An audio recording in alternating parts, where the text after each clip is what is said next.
Hey everybody, and welcome to another Howtech video tutorial. In this video we'll be showing you how to delete blank rows in Excel.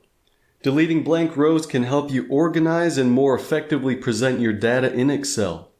So the first thing we're going to do is we're going to select our data here. Otherwise, if we find the blank cells, it's just going to select all these outside ones that we don't want. So up in the top right under the Home tab in the Editing group, hit Find and Select, and we'll click Go to Special. Now we're going to select blanks and hit OK on that.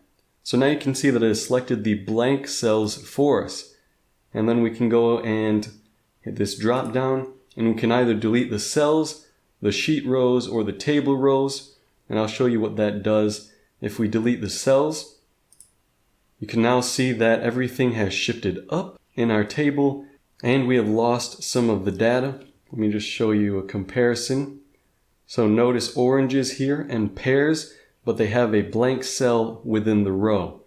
And when we delete those, now they've disappeared and we're left with only 3 rows. So just keep that in mind when you're deleting cells this way.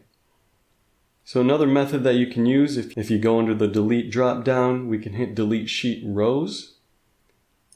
And now you'll notice that our numbers on the left have shifted up as well.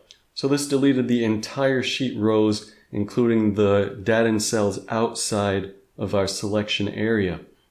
And in this case, delete table rows will pretty much do the same thing as delete cells. What favorite tools do you use to manage large sets of data? Thanks for watching.